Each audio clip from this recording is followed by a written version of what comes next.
പോന്നാട്ടെ. അങ്ങോട്ട് മോളെ പതുക്കെ.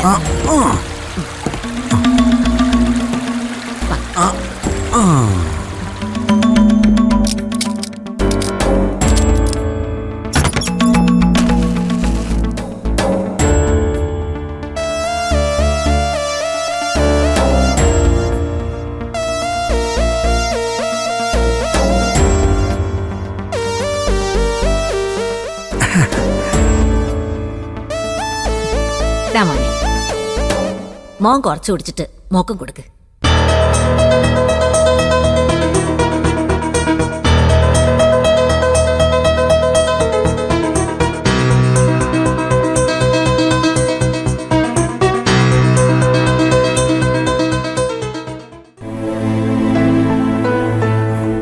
പഴം കൊടുത്തു കൊടുക്ക്.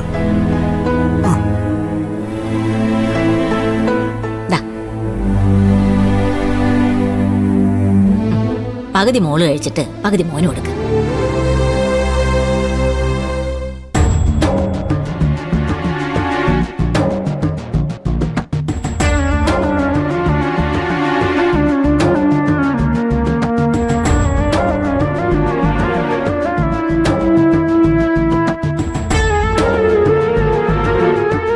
എന്റെ കൊച്ചുങ്ങളെ, നിങ്ങളൊന്ന് സന്തോഷായിട്ട് ഇരിക്കേ.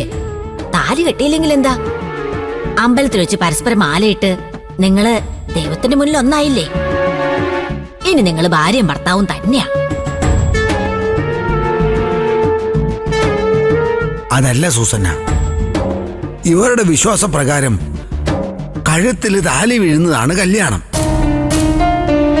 ഒരു പെണ്ണ് തന്നെ താലി എടുത്ത് കാട്ടിയ ഏത് കോടതിയും അത് തെളിവായിട്ടെടുക്കും. അതെ, രജിസ്റ്റർ മാരേജ് നടന്നില്ല, താലിയും കെട്ടാൻ കഴിഞ്ഞില്ല. അതുകൊണ്ട് ഞങ്ങളുടെ കല്യാണം ആരും അംഗീകരിക്കാനും സാധ്യതയില്ല. ഏതായാലും ഈ കരക്കാര് നിങ്ങളെ വധൂവരന്മാരായിട്ട് അംഗീകരിച്ചിട്ടുണ്ട്. കടവത്തുനിന്ന് വരുമ്പോ എല്ലാവരും നിങ്ങളോട് ആശംസകൾ പറഞ്ഞില്ലേ. അതുകൊണ്ട് ഈ തുരുത്തില് നിങ്ങൾക്ക് ഭാര്യ ഭർത്താക്കന്മാരായി ജീവിക്കാൻ ഒരു തടസ്സം ഉണ്ടാവില്ല. അത് പോരല്ലോ ചേച്ചി, ഞങ്ങൾക്ക് ഇവിടുന്ന് പുറത്ത് കിടക്കണ്ടേ, കോളേജിൽ പോണ്ടേ. എന്റെ കഴുത്തിൽ താലി ഇല്ലാത്തിടത്തോളം കാലം എന്റെ വീട്ടുകാർ എന്റെ കല്യാണം കഴിഞ്ഞതായി പോലും കണക്കാക്കില്ല. അവരെന്നെ ജീവൻരാജിൽ നിന്ന് ആ ഒരു കാര്യം പറഞ്ഞ് അടർത്തിക്കൊണ്ടുപോകും. അമ്പലത്തിൽ രജിസ്റ്ററിൽ ഒപ്പുവയ്ക്കാത്തതുകൊണ്ട് അവിടെ നിന്ന് ഞങ്ങളുടെ കല്യാണം കഴിഞ്ഞതിന്റെ സാക്ഷ്യപത്രം തരില്ല. അത് ശരിയാ സൂസന്നെ. അമ്പലത്തിൽ നിന്ന് കടലാസ് കിട്ടിയിരുന്നെങ്കിൽ അത് രജിസ്റ്റർ ഓഫീസിൽ കാണിച്ച് കല്യാണം നിയമപരമാക്കായിരുന്നു. ഇനിയിപ്പോ വേറെ ഏതെങ്കിലും അമ്പലത്തിൽ പോയി താലി കെട്ടേണ്ടി വരുമെന്നാ തോന്നുന്നേ. ആ ആസിഫ് താലിയായിട്ട് വന്നിരുന്നെങ്കിൽ ഇന്ന് തന്നെ അതങ്ങ് നടന്നേനെ. ആസിഫിന്റെ ഉമ്മയ്ക്ക് അസുഖം കൂടി കാണും. അതല്ലെങ്കിൽ വേറെ എന്തെങ്കിലും പ്രശ്നത്തിൽ പെട്ടുപോയതാ, അല്ലെങ്കിൽ വരാതിരിക്കില്ല. നമ്മുടെ കഷ്ടകാലം തീർന്നില്ല ജീവൻ, അതാ ഇവിടെ ഇങ്ങനെയൊക്കെ സംഭവിച്ചത്.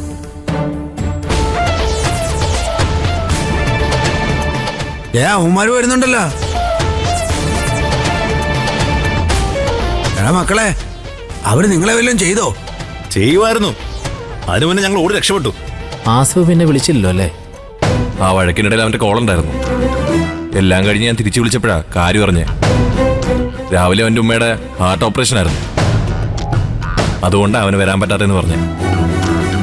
അമ്പലത്തിലുണ്ടായ കാര്യങ്ങളൊക്കെ അവൻ അറിഞ്ഞോ? ഇല്ല, രണ്ടുപേരും മാലയിട്ട് തുരുത്തിലേക്ക് മടങ്ങിപ്പോയെന്ന് മാത്രമേ ഞാൻ പറഞ്ഞിട്ടുള്ളൂ. അത് നന്നായി. ഉമ്മയുടെ സർജറിക്കിടയിൽ ഈ ഒരു ടെൻഷൻ കൂടി അവന് കൊടുക്കണ്ട. മഞ്ജരയുടെ വീട്ടുകാരെ പോലീസിന്റെ സഹായത്തോടെ ഇവരെ അന്വേഷിച്ച് കണ്ടുപിടിക്കാൻ ചാൻസ് ഉണ്ട്. ഒരു പോലീസ് ഈ തുരുത്തിൽ നിന്ന് ആരെയും പിടിച്ചോണ്ട് പോകൂല. ആ ഗ്യാരണ്ടി ഓനച്ച നിങ്ങൾക്ക് തരാം. 2-3 ദിവസം പറ്റത്തുള്ളൂ. അതിനുള്ളില് എവരുടെ കല്യാണം നിയമപരമായിട്ട് നടത്തിയിരിക്കണം. പാടാ മക്കളെ, നമുക്ക് അകത്തേക്കോ. വാ മകനെ. നിങ്ങളും വാ മക്കളെ. ആ വരാം.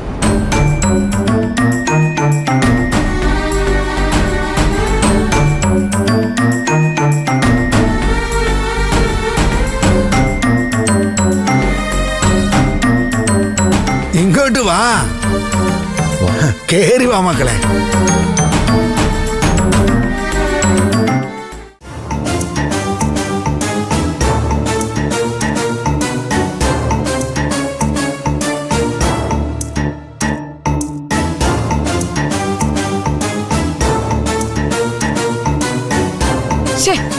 ഇവൻ അവിടെ ചെന്ന് വടി കൊടുത്ത് അടി വാങ്ങിച്ചെന്നേ ഞാൻ പറയൂ.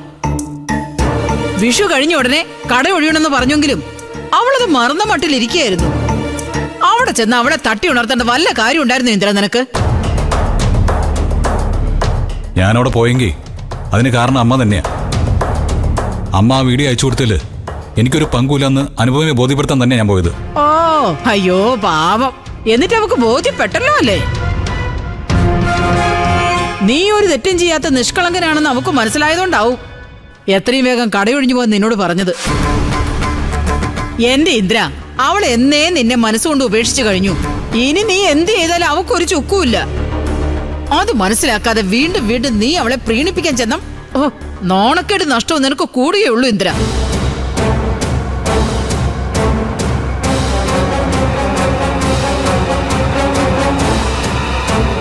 ഇന്ദ്രനെ അനുപമയുടെ അടുത്തേക്ക് അയച്ചതില് ഇവിടെ വേറൊരാൾക്കും കൂടി പങ്കുണ്ട് ആന്റി. അനുപമയുടെ ഉള്ളിലിരിപ്പ് എന്താണെന്ന് ഇപ്പൊ രവിയേട്ടന് മനസ്സിലായല്ലോ. ഇന്ദ്രനെ അല്പമെങ്കിലും ഉൾക്കൊള്ളാൻ ഒരു മനസ്സ് അനുപമയ്ക്ക് ഉണ്ടായിരുന്നെങ്കിൽ അവൾ ആ വീഡിയോ അയച്ചു കൊടുക്കേണ്ടത് സത്യനല്ല, ഇന്ദ്രനെ തന്നെയാ. എന്നിട്ട് ഇത് നിങ്ങളും കൂടി അറിഞ്ഞോണ്ടാണോ എന്ന് അവൾ ഇന്ദ്രനോട് നേരിട്ട് ചോദിക്കണമായിരുന്നു. ഇന്ദ്രൻ ഒരിക്കലും അറിഞ്ഞുകൊണ്ട് അങ്ങനെ ഒരു കാര്യം ചെയ്യില്ലെന്ന് അനുപമയ്ക്ക് നന്നായിട്ട് അറിയാം. എന്നിട്ടും അവൾ ആ വീഡിയോ സത്യൻ അയച്ചു കൊടുത്തത് ഇന്ദ്രനെ മനഃപൂർവ്വം തെറ്റുകാരനായി ചിത്രീകരിക്കാൻ വേണ്ടിയല്ലേ? എടാ പറയിന്ദ്ര, എടാ ഹർഷ പറഞ്ഞത് ശരിയല്ലേ? അവൾ അവിടെ ബന്ധുക്കളോടൊപ്പം വിഷു ആഘോഷിക്കുമ്പോ എന്റെ മകൻ ഇവിടെ സങ്കടപ്പെട്ടിരിക്കല്ലെന്ന് അവളെ ഒന്ന് ബോധ്യപ്പെടുത്താൻ വേണ്ടി മാത്രമാ ഞാൻ ആ വീഡിയോ അവൾക്ക് അയച്ചു കൊടുത്തത്. പക്ഷെ അതുപയോഗിച്ച് അവളിപ്പോ ചെയ്തോണ്ടിരിക്കുന്നത് എന്തൊക്കെയാ? എടാ ഇനിയെങ്കിലും നീ അവളുടെ മുമ്പിൽ പോയി സാഷ്ടാംഗ പ്രണാമം നടത്തുന്നു നിർത്തിന്ദ്ര. അവൾ ഇങ്ങോട്ട് വന്ന് നിന്റെ കയ്യിൽ നിന്ന് കട തിരിച്ചു വാങ്ങുന്നത് എങ്ങനെയാണെന്ന് നമുക്ക് നോക്കാം. ഇല്ലമ്മേ, കടയുടെ കാര്യത്തിൽ ഇനി ഒരു പിടിവാശിക്ക് ഞാനില്ല. സത്യന് ശ്യാമും അനുവിന്റെ അച്ഛനുമായിട്ട് സംസാരിച്ചുകൊണ്ട് മാത്രമാ വിഷു കഴിയുന്നവരെ അവധി കിട്ടിയത്. ഇനി അത് തിരിച്ചു കൊടുക്കുന്ന മര്യാദ. ഷോപ്പ് അനുഭവിക്ക് കൊടുത്താ പിന്നെ നീ എന്ത് ചെയ്യും ഇന്ദിര? ആ ബിൽഡിംഗിൽ മാത്രമല്ലേ അവൾക്ക് അവകാശമുള്ളൂ, ബാക്കിയെല്ലാം നിന്റെ അല്ലേ ഇന്ദിര? ആ അതെ, ഇത്രയും കാലം ഞാൻ അധ്വാനിച്ചുണ്ടാക്കിയ ബിസിനസ്സാ ആ ഷോപ്പിന്റെ ഇന്നത്തെ വില. കെട്ടിടത്തിന്റെ കാശ് കൊടുക്കാന്ന് പറഞ്ഞിട്ടും അതിനവിടെ തയ്യാറായില്ലെങ്കിൽ ഞാൻ എന്ത് ചെയ്യും? അതിന്റെ തൊട്ടടുത്ത് തന്നെ വേറൊരു സ്ഥലം കണ്ടെത്തി നിന്റെ ബിസിനസ് അങ്ങോട്ട് മാറ്റാൻ പറ്റില്ല ഇന്ദിര? ഏയ്, അതുപോലൊരു ഷോപ്പ് മാർക്കറ്റിനകത്ത് വേറെ കിട്ടില്ല രവി. ഇനി അഥവാ കിട്ടിയാലും അതിന്റെ വില നമ്മുടെ കയ്യിൽ ഒതുങ്ങില്ല. ആ വിലയില് അവളും കണ്ണുവെച്ചേക്കുന്നേ. അവളുടെ ദാസങ്ങളെ അന്ന് ഇറക്കിയതേ വെറും 25 ലക്ഷമാ. ഇന്നിപ്പോ അതിന് കോടികൾ കിട്ടുമെന്ന് നമുക്കറിയാം. അല്ല, ഇതുവരെ ബിസിനസ് ചെയ്ത സ്ഥാപനത്തിൽ നിന്ന് പെട്ടെന്നൊരു ദിവസം ഇറങ്ങിപ്പോകാൻ പറഞ്ഞ വെറും കൈയോടെ ഇറങ്ങിപ്പോണ്ട കാര്യമുണ്ട് രവിയേട്ട. കേസുമായിട്ട് നീങ്ങിയ ഒഴിഞ്ഞു പോകുന്നയാൾക്ക് ഉടമസ്ഥനൊരു നഷ്ടപരിഹാരം കൊടുക്കാൻ വിധിയുണ്ടാവില്ലേ? അങ്ങനെ കേസുമായിട്ട് പോയാൽ ചിലപ്പോ രണ്ടുപേർക്ക് ഉപകാരപ്പെടാതെ ആ ഷോപ്പ് അടച്ചിടേണ്ടി വരും. അവകാശിയും പരാതിക്കാരിയും ഒരു പെണ്ണായതുകൊണ്ട് ഒടുവിൽ വിധി അവൾക്ക് അനുകൂലമായെന്ന് വരും. വേണ്ട, എന്റെ വിയർപ്പുകൊണ്ട് ഉണ്ടാക്കിയെടുത്ത സ്ഥാപനം അത്. ഒരിക്കലും അത് ആർക്കും ഉപയോഗമില്ലാതെ പൂട്ടിക്കിടക്കരുത്. അനുപമ ഏറ്റെടുത്തത് നന്നായിട്ട് നടത്തിയാൽ മതി. ഞാനത് വിട്ടുകൊടുത്തോളാം. അവൾ അവിടെ ഇരുന്ന് ബിസിനസ് നടത്താനോ? നിനക്കിത് എന്തിന്റെ കേടാ ഇന്ദ്ര? നിന്റെ കയ്യിൽ നിന്ന് അത് തിരിച്ചു പിടിച്ച ഉടനെ അവളത് ലക്ഷങ്ങളുടെ ലാഭത്തിന് മറിച്ചു വെക്കും. എന്ന് വെച്ചാ ഇന്ദ്രന്റെ വിയർപ്പ് വിറ്റ് അനുപമ കാശുണ്ടാക്കുമെന്ന് അതൊരിക്കലും സമ്മതിച്ചു കൊടുക്കരുത് ഇന്ദ്ര. എനിക്ക് എന്ത് ചെയ്യാൻ പറ്റുമെന്നാ നിങ്ങളൊക്കെ പറയുന്നത്? അനുവുമായി കേസിന് പോകാനോ വഴക്കിടാനോ എനിക്ക് താല്പര്യമില്ല. ഷോപ്പിലെ സാധനങ്ങളെല്ലാം ആർക്കെങ്കിലും വിറ്റ് എത്രയും വേഗം അത് അനുവിന് ഒഴിഞ്ഞു കൊടുക്കാൻ മാത്രമേ എന്നെ കൊണ്ട് പറ്റൂ. അവൾക്ക് ആ ഷോപ്പ് കിട്ടിയാ അത് മറച്ചു വെക്കുമെന്നല്ലേ ആന്റി പറഞ്ഞത്? അങ്ങനെയാണെങ്കിൽ അവൾ ഉദ്ദേശിക്കുന്ന വില നമ്മളങ്ങ് കൊടുത്താൽ പോരെ?